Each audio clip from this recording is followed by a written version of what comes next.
Good morning. Welcome to Kansas City, Kansas Public Library and our program Seed Starting. And let's welcome our presenter, Corey Creed, horticulture agent from Wyandotte County Extension. Corey? Thank you. And thank you all for joining us this morning on this kind of overcast spring day. We've had some good weather, and hopefully that's got people in the mood to start seeds. And that's why you're all here today.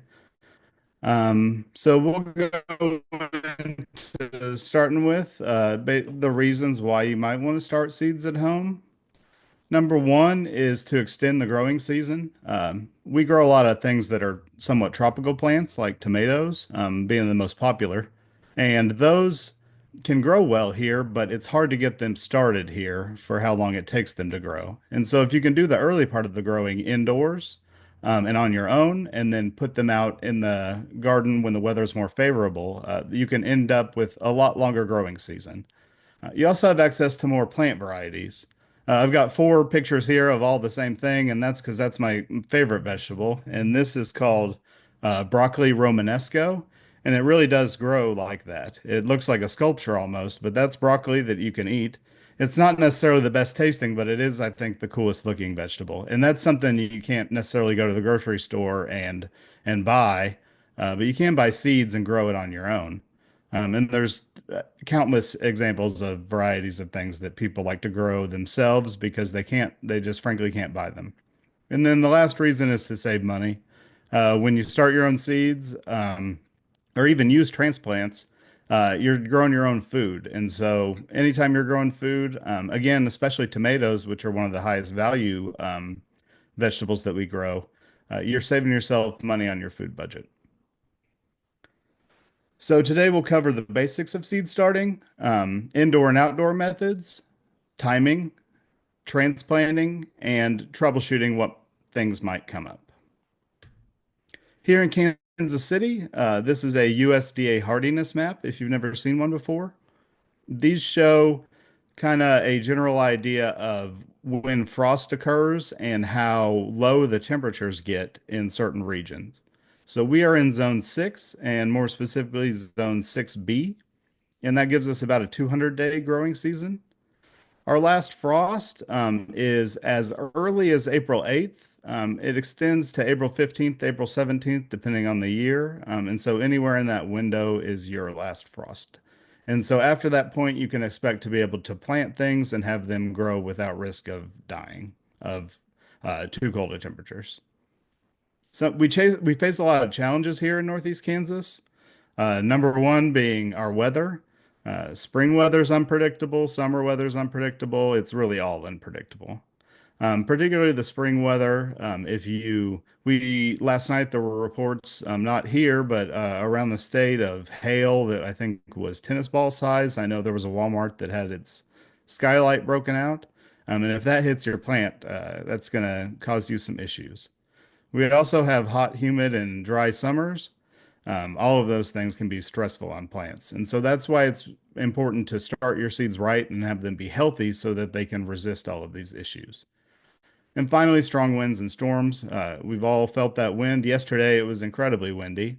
You can see at the bottom of your screen on the right, that's some corn that has been blown over. And this is 6 days after it blew over. So corn can kind of recover from wind damage later in the season, but it's called lodging, but it's never going to quite be the same. So when you're choosing your seeds, there's two main categories that we put plants into, and that's cool season crops like lettuce, peas, and broccoli, and your warm season crops, which is going to be your tomatoes, peppers, and cucumbers. That's just a few examples. Our vegetable garden planning guide, you can Google that number there, MF315 with K-State, with everything you need to know, what to expect for harvest and what density to plant things at. Another good guide is the Kansas Garden Guide, and that just gives general tips on vegetable gardening. When you're looking for seeds, where she's, it's good to support local businesses. And so if you have somewhere you like, it's a great place to go. The Master Gardener plant sale, lots of Master Gardener groups will hold plant sales each year. And our Master Gardener group in Wyandotte County will be today. So if you want to buy some transplants for your garden, this would be a there, and you can look us up. Online suppliers also offer sometimes some of the more rare seeds. So if you're looking for something specific, a lot of times you'll need to look online, but make sure you're using a reputable place. Seed swaps and exchanges. There are online groups, things on social media of people that become friends and will share seeds. And so that's a way to get free seeds especially once you're established. And you can essentially turn this into a very low cost or no cost hobby. And then finally, Kansas City, Kansas Seed Library, which is, I believe, at the Schlegel Library. And if you go online, they have a list of seeds that they have there, and you can check them out and use them for free in your garden. When you get your seed packets, there's going to be a lot of information on the back. It's important to pay attention to it. It may not always be um, the best information, but it is going to be relevant to your plant. Here you can see seed depth. You can see the temperature your soil is going to need to be for that seed to grow, how long it's going to take for it to sprout out of the ground, what the light requirements are for it, and finally, what to thin the plants to. And that's something that's going to be in your vegetable planting guide as well, that planting density. And so it's a good thing to refer back to when you're trying to plan your garden out. When you're buying seeds at the end of the year, you may have some left over. You can save seeds from year to year. They may not germinate quite as well, but they will still germinate, and it's good to reduce waste. I've found fishing tackle boxes, if you find one with good pocket sizes, can really hold a lot of seeds and organize them well. Toolboxes can do the same. But look to repurpose some storage container that has a good seal on it. And consider using some of those silica packs, the desiccants, or humidity packs, depending on which seeds you have. So now that you have your seeds, what do you use to start them? A lot of people like to just kind of grab a cup or something and put some seeds in there and put it in a window and let it go. That can work, but it's not always the most ideal thing. The number one thing to look out for is that your pot or tray needs to have drainage. If it doesn't have drainage, the water's going to sit in there and the plant's going to drown. Plants actually, their roots breathe air similar to how we do. And so your soil needs to have air pockets in it so that the roots can uh, transpire and take nutrients up and not die off. There's those plastic trays many of us have seen. There's peat trays, peat pots. Those are good because you can plant them directly in the ground, but we really recommend at least cutting the bottom off to allow the roots to escape. And finally, you can recycle plastic cups or use ceramic things that you have around. But again, make sure that they have a drainage hole in them. If you're going to be reusing something like a yogurt container or anything like that, you want to make sure that it's sanitized, especially if you're using an old container that has had a plant in it before. It's much more likely to have a disease in there. And so you're going to want to sanitize whatever you're using to grow these seedlings in. One thing that I've used when I worked at a nursery in the past, you get these 19 to 21 gallon buckets, and they have rope handles on them, and they're really good. You can haul them over to a faucet, fill them up, take them back to you, and put them up on a bench where you're working at hip level. And so you fill that with a light bleach solution. You could have another one with soapy water, and then you rinse off the pots, scrub them a little bit, get them in that bleach, and rinse them off again, and they will be good to go. When you're choosing the soil to put in those containers, uh, it's really, really important not just to go out to your garden or your yard and dig up some soil from there. That soil that's in our lawns, for one thing, has a lot of clay in it in our area, And for another thing, it's just too heavy, regardless of the clay, to be a good media for starting seeds in. It doesn't drain very well, and it does not hold water to the extent that we need. So avoid garden soil and use what's called a soilless sterile mix that will also prevent diseases that could come from your garden soil as well. And you're going to want to pre-moisten that before you plant. If you buy something that has peat moss in it and you let it get totally dried out, it will take a long time to rehydrate. And so you may need to actually soak your soil if you have some soil that has been sitting for a long time. For light needs, uh, generally, the most seedlings will need 14 to 16 hours of light per day. You can get away with less, especially for spring plants. Keep the grow light for 2 to 4 inches above seedlings for weaker grow lights and up to 12 to 18 inches depending on the strength of the grow light. Here you can see a picture of some seedlings getting started with some little LEDs. You can see the lights are pretty close and they need to be in order for the plant to get what it needs. Using a sunny window can be somewhat of a problem. They provide good light during the daytime, but this time of year at night it gets very cold still, and that window radiates a lot of cold temperature right next to the plant. And so you get very wild swings in temperature, and it can harm the seedlings. And so putting in a windowsill can be more of an issue than it is a benefit. If your light isn't good enough, you'll get what are called leggy seedlings, and this is how generally how you know that you need more light.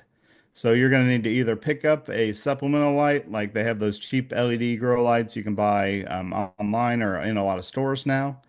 You may also want to have cooler temperatures. Sometimes if it's really warm, plants will grow a little faster than they're supposed to, and so if you get the temperatures a little cooler, that can help. And also providing airflow with a fan can sort of move them back and forth.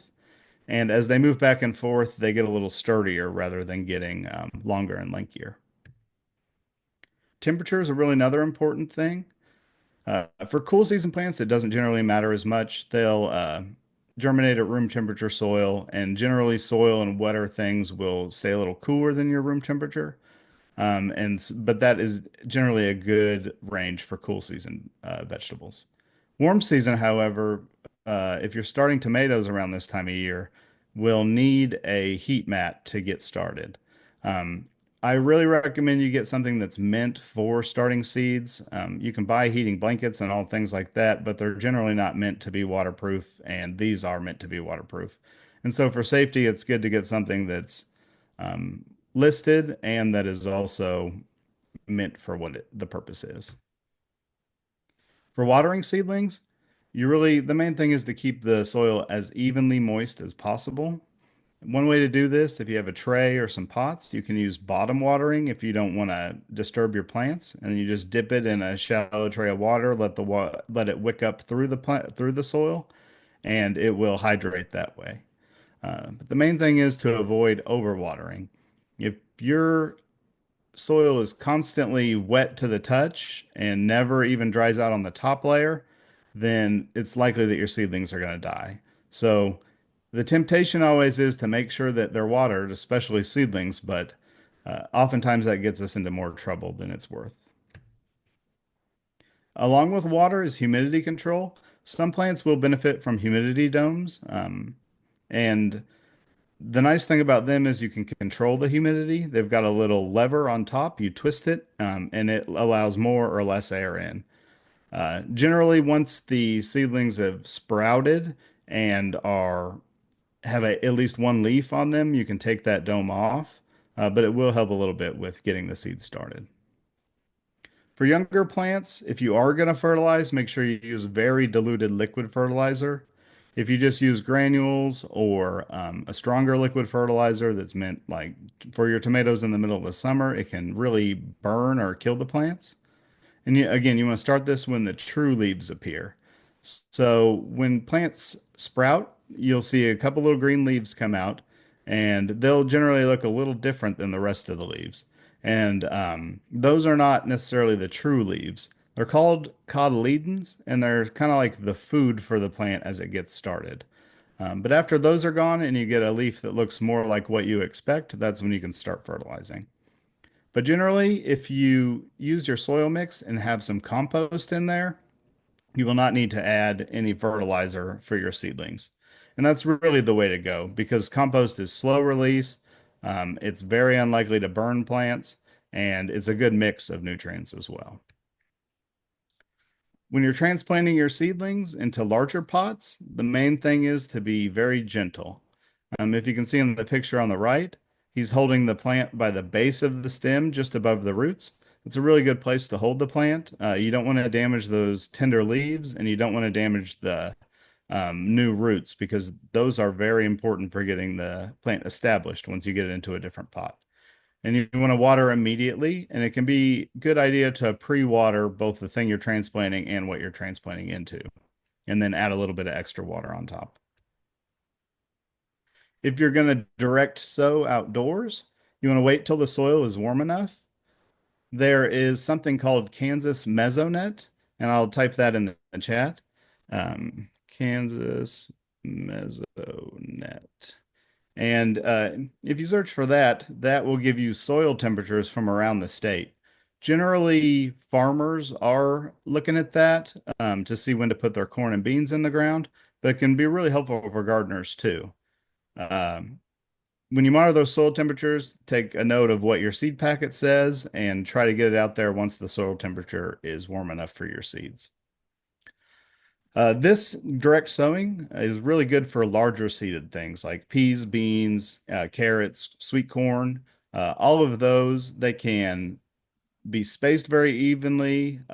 You can see them, see right where you're putting them, and they're hardier because they are larger seeds, so they're more likely to survive.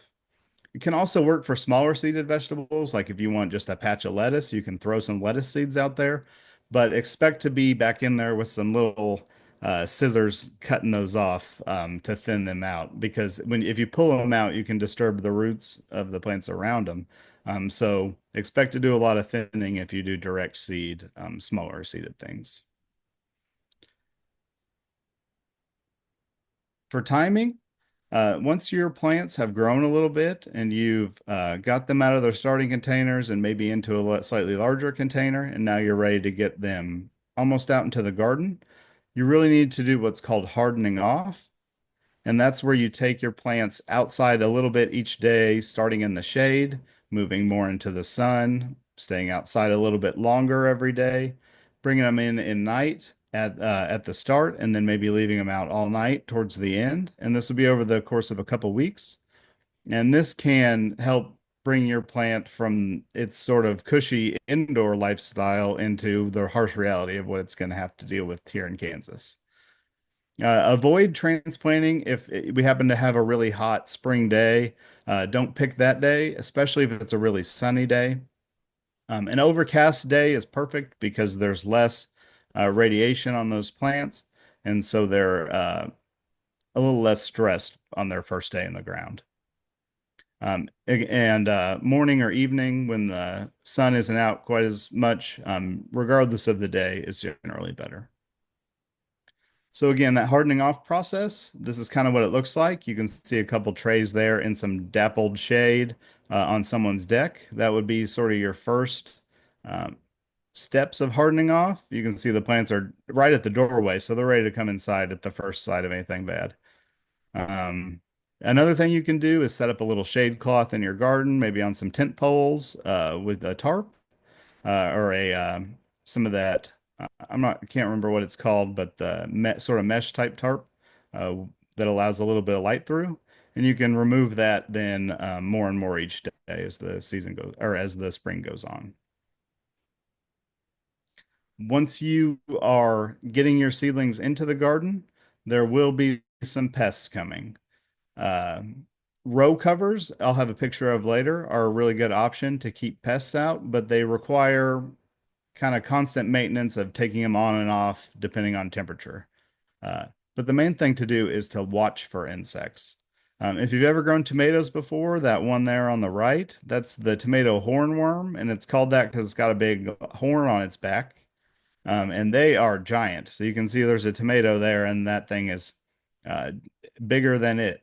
And so if you get those on your plants and you don't notice them, they will devour leaves like it's going out of business. And so it's really recommended to take a close look at your plants and pick things like that off before they start destroying what you're trying to grow.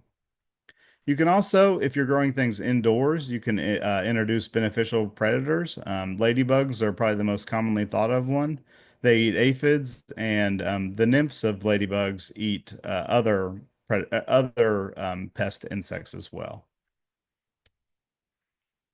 So here are those row covers I was talking about. In the bottom left, you can see it's kind of a thin white sheet almost. It's made, I'm not sure what material it's made out of. I think it's a blend.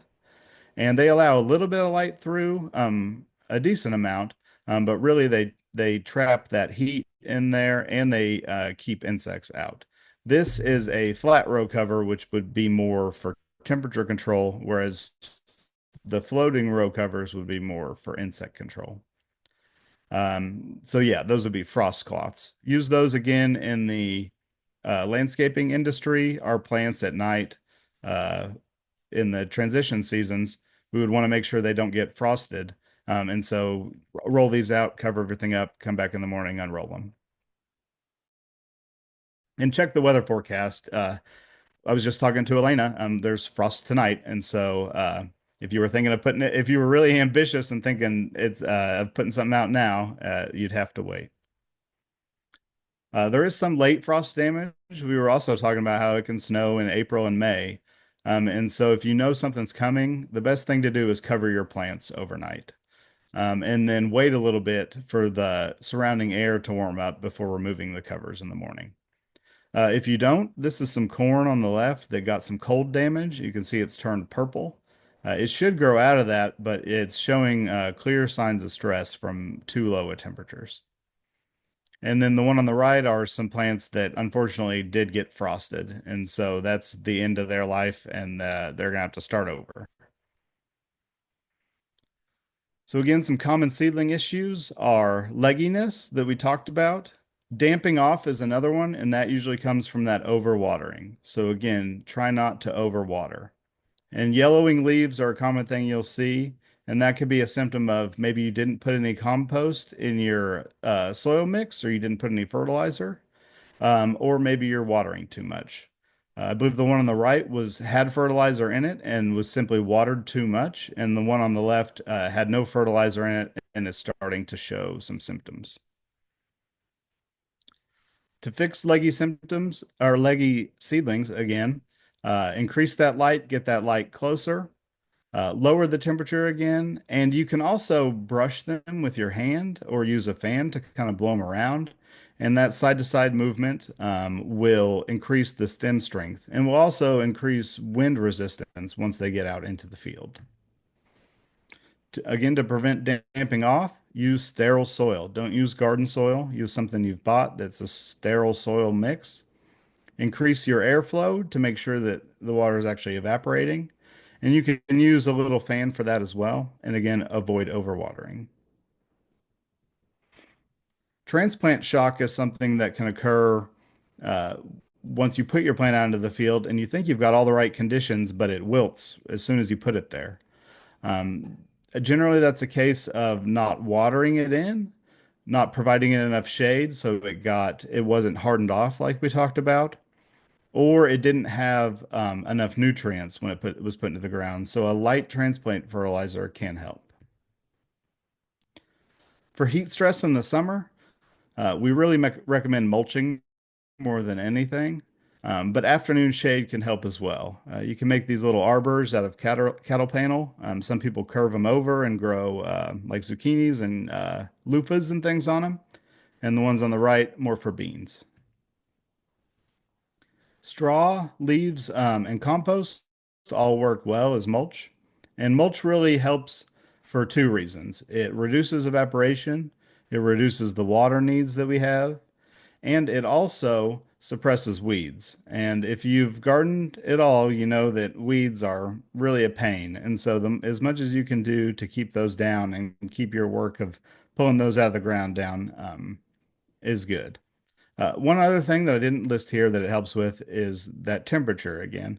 It will keep the soil temperature more stable because it acts as an insulating layer. We have really strong wind here in Kansas, and so using wind breaks, especially early in the season, you can see on the left here some temporary wind breaks, just some tarps up around PVC pipe structure, and that's keeping, if they know high winds are coming in, hopefully it doesn't destroy their structure, but if they're not 70-mile-an-hour winds, this will help those younger tender plants. And for longer term windbreaks, a lot of people use evergreens. These are arborvitae, probably the most common one, planted along a property line. You'll see those either for privacy or in a farming setting for windbreaks. One of the problems once you get your seedlings in the ground are going to be cutworms. So you should use collars if you have cutworms. And collars are just any sort of physical barrier you can use to protect the base of the plant. The cutworm will come out of the ground, inch along the ground, come up to your plant, and only eat just right where it's attached, where the stem meets the soil. It eats that and then goes on its way. Not sure why. Seems like there's a lot more food there with the rest of the plant, but that's so if you come out to your garden and your corn, your sweet corn or your tomatoes, they look fine, but they're just on their side and cut in half. It's likely a cutworm. And so, again, what you can do with that is cardboard, a cup, or some aluminum foil. Probably not as tightly wrapped as the foil that you see here. Don't want to constrict the plant, but any of those will stop the plant from being cut. So we've got that planting guide I talked about. Here's what you're going to be looking at planting this time of year. So for February and March, you've got peas, onions, and leafy greens. April, carrots, beets, and radishes. And May, tomatoes, peppers, and squash. And so take a look at your seed packets. Uh, look at how long it's going to take them to germinate and be ready to plant and count backwards. And then that's when you're going to need to start. So for some tomatoes and things like now, this is a good time to get looking and get started on things. If you want to extend your harvest and keep your garden going throughout the year, you can start seeds all year long. And this is called successive planting. You can see in the bottom right there, there's some smaller lettuce growing, a lot of different varieties. And just in the top there, you can see some larger lettuce plants. So every 2 to 4 weeks, they go out and plant a new crop of lettuce. So that way, every 2 to 4 weeks, they have a new crop of lettuce as the season goes on. And that stops you from sometimes we get in the situation where planted all our lettuce at once and no way to possibly eat all that. And so if you stagger your planting a little bit, that can help. Beans and radishes are also a great choice, and a lot of sweet corn growers will do this as well. They'll plant a couple crops of sweet corn because since it doesn't have to harden off like normal corn, you can grow it in a shorter time period and get 2 different crops of sweet corn, or up to even 3 or 4. For container gardening, if you're looking for a place to put your transplants, but you don't necessarily have the soil available, you can use containers. And tomatoes are the ones that probably need the largest containers. You can see here some people have repurposed some trash cans all along their house. I think it looks pretty nice for what it is. And you can use really anything. If you're going to use a trash can, definitely that's where the sanitation is going to come into play, or you're going to want to buy an unused one. There's also the option of raised beds or in-ground planting. In-ground beds retain moisture a lot better, but raised beds will warm up faster and are easier to access. So it's kind of a personal preference thing, but raised beds are becoming more and more popular as something to explore. So for watering, once you have your plants in the ground, you've got your beds picked out, you decided where you're going to plant. Now you need to start watering them. And so the biggest mistake people make with watering is doing it too much. Either too much water and too often, or too little water and too often, both of which are bad in different ways. Too little water too often will usually keep your plant alive, but as soon as any major stress comes, it hasn't developed strong roots because you're providing all that water right at the surface level in short bursts. And so it's not incentivized to create a strong root system. If you water too much and too frequently, then you will end up just soaking the root zone. And again, they can't breathe. They need that oxygen in order to breathe. So the best thing to do is deep watering more infrequently. And you want to make sure the top layer of soil is dried out before you water again. And if you have a clay soil, you want to make sure that you're not creating a pocket. So dig down a little bit deeper and see how moist it's staying as you water. Morning watering reduces a lot of disease risk. You can wash off some of that dew that's formed, and you also will have that water dry as the sun comes out during the day. If you can, water close to the roots. Any water on the leaves is going to make a disease risk. So you can see this gardening can here. They're right down at the base of the tomatoes. And so that's probably the best place to water if you can. It's not necessarily always possible to do that.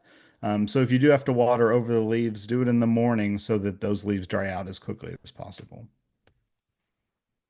Alrighty. And there was something else I wanted to talk about with row covers, but I didn't see that slide. I wonder what happened to it. Huh. But yeah, there are floating row covers as well. And those floating row covers look like the frost blankets that I showed, but they sit on hoops, and you can use those to keep insects out as the season progresses. But It always um, was a picture of milk jugs over plants. What are they for? yes, that was the other part of that. So I wonder how I skipped over that. There we go. Okay, yeah. So those milk jugs, when you know cold temperatures are coming, or if you want to get your plants out earlier in the season, you can use a bucket, or preferably a milk jug, something that will let some light through and a little bit of air in. And that'll create sort of a mini greenhouse for your plants. And so take those off later in the day as temperatures warm up. But if you go out at night and cover your plants, your tomatoes with a milk jug, it will um, help them grow a little faster earlier on and give you a head start.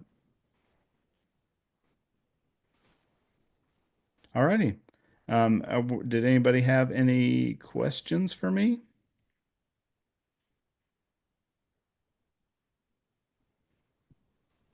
How do Mm, you tell if you have given enough water when watering a ground plant? You want to generally water at a slow rate until the water starts running off the soil. When it's not being absorbed anymore, then you're just wasting the water at that point.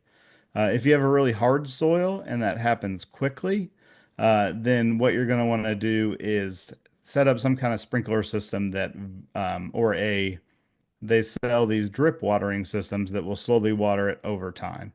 Uh, but you're going to need to get to know your soil to see how it absorbs water and how it holds water. So after a big rain and maybe it hasn't rained for a week, go check that moisture level, maybe 6 inches, 8 inches, 12 inches deep, and that will give you a better idea of how your soil holds water. But the general rule is the top couple inches can dry out, at least the top inch between waterings totally. Is it bad to start seeds in a basement? No, it is not bad to start seeds in a basement, particularly cool season seeds, because the lower temperatures will be just fine for them. Main thing you'll need is some sort of light source. And if you're going to do tomatoes, heating mat, definitely. But many people uh, start their seeds in a basement because that's where they have room, especially if it's unfinished basement or something. It's somewhere they can get a little messy. I have a question about air pockets. Like you said Yeah. that plants need air to breathe, so they have to have air pockets. Why then, when we plant something, we are encouraged to delete the air pockets by watering to remove air or by pressing on the ground to remove air? So the pressing on the ground would be something I would not do. But the making sure, or you do need to tamp it down, but not too hard. And that's to remove large air pockets where water might infiltrate in and sit, or the soil will settle over time and move your plant. The air pockets that the plant uses are about the same size as the soil particles, so they're much smaller. You wouldn't really, you won't see them, and that's why we don't think of soil as having air in it. But up to 50% of soil is actually those empty spaces. So if you think of the soil as a bunch of rocks, it would be if you put all those rocks in a jar, there's going to be all those little gaps, and that's where the air is, and the water can sit in. Thank you. Mhm.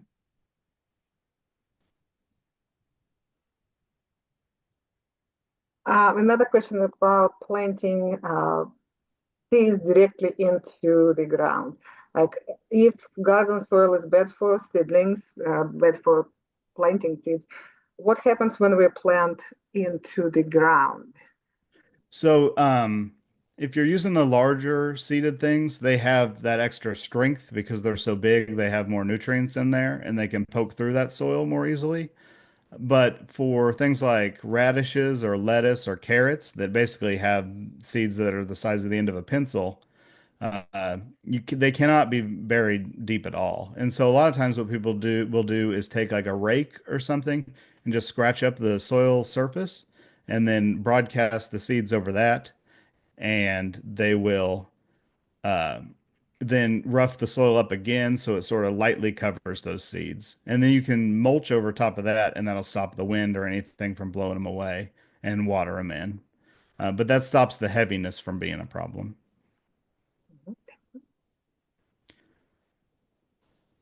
The expectations, if you direct plant, instead of starting your own seedlings or buying transplants early, um, generally it's more work.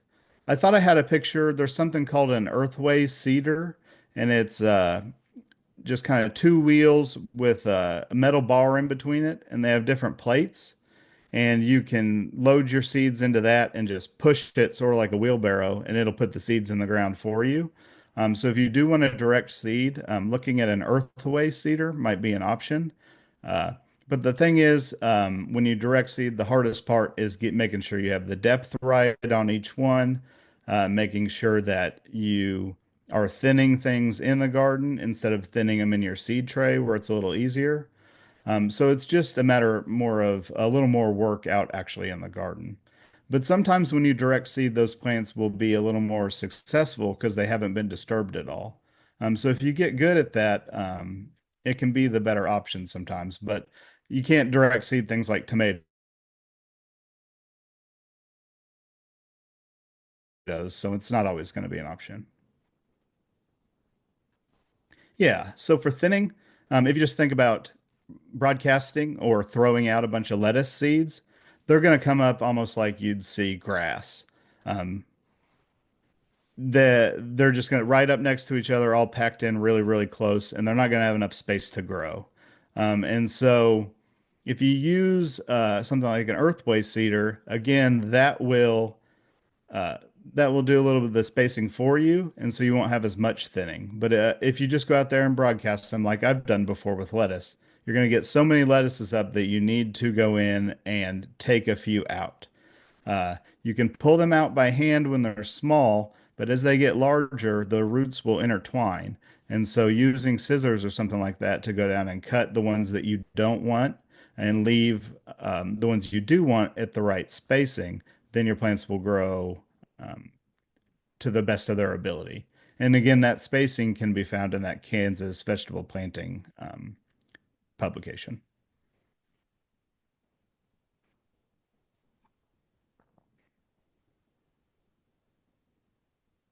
Can you please talk a little bit more about cutworms and using cups? Uh, Yeah. what depth to put them in the ground? The depth generally is just enough to make sure they don't blow away because the worms won't work under the soil. They crawl right to the soil level, up to the plant, and just chew right through the base of it. So really anything that is just a couple inches high, they won't crawl over it. They'll go try to find something else. So just needs to be secured at the base of the soil and not constricting the plant.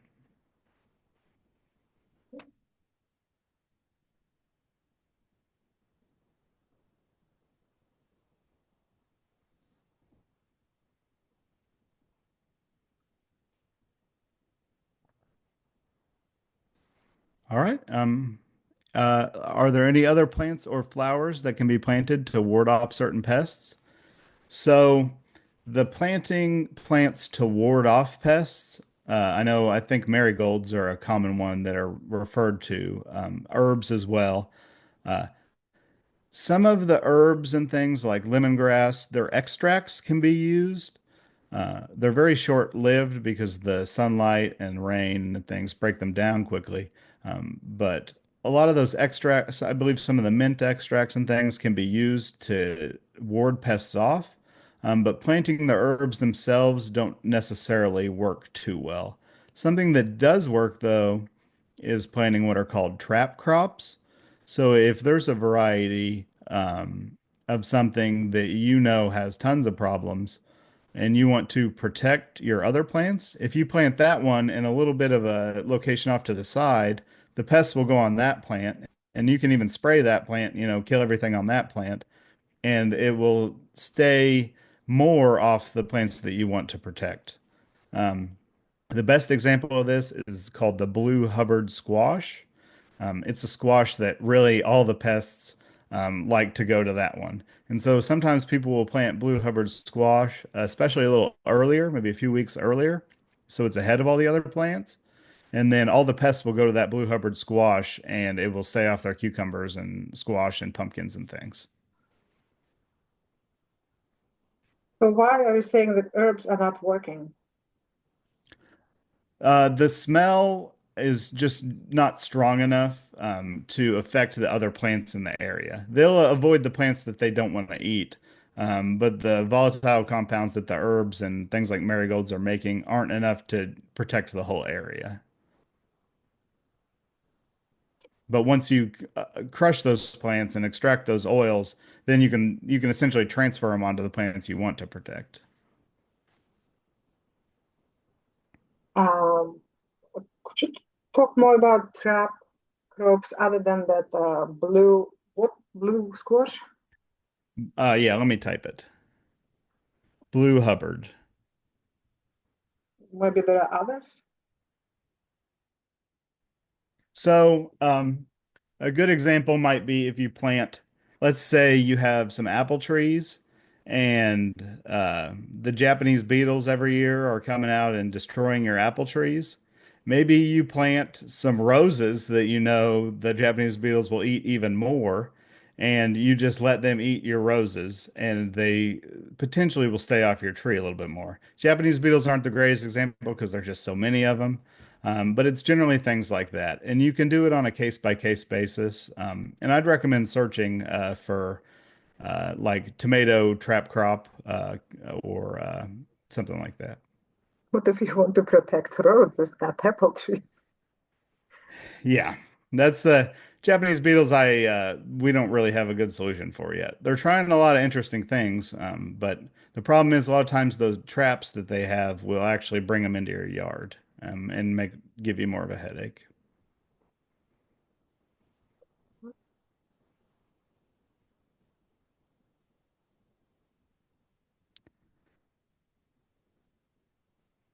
The how long will crops yield? That really depends on which crop it is. Best example for kind of how that can work is just in tomatoes. There are two types. There's determinate tomatoes and indeterminate. So if you think about indeterminate, can't make up its mind. Indeterminate tomatoes make tomatoes all year long. They never stop until the frost comes. Determinate tomatoes are determined to just get their tomatoes out, and so they produce all their tomatoes at once. So those tomato plants will only yield until they give their fruit, and then they're done. Same with corn. Same with uh, a lot of other things that you harvest, and that's just it.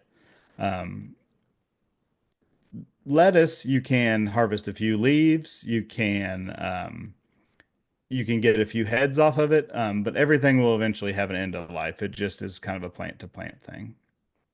And at the end of the season, yeah, generally you'll want to, it's important to pull everything up and get all the dead material out of your garden because that can harbor insects and diseases for the next year. They like to hang out around the plant that they were trying to get to, its dead material, and try to come back and see if it comes back next year.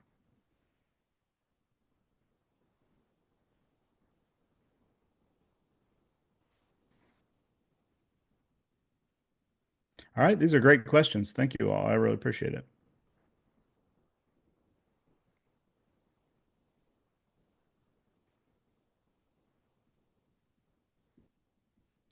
All right, yeah, if that's it, thank you so much for coming. And Elena, is there anything else that you had? Uh, no, this is very informational. I really heard a lot of new things to me, something that I never heard before, especially the explanation why we do what we do, uh, such as air pockets, for example. You read a lot about things, but you don't read why you should do or not do something. So yes, that was very, very good. Thank you very much. And I do appreciate it. And we're looking forward working with you more and having more programs. Thank you very much. And thank you everybody for coming today. I hope you all sign up for our next programs. We have three, I believe, coming up in April. Please look at our calendar and sign up on the calendar for all these programs to receive Zoom links to be able to log in. Thank you very much, and everybody have a great day. Corey, thank you again, and you have a great day as well. Thank you. Bye-bye.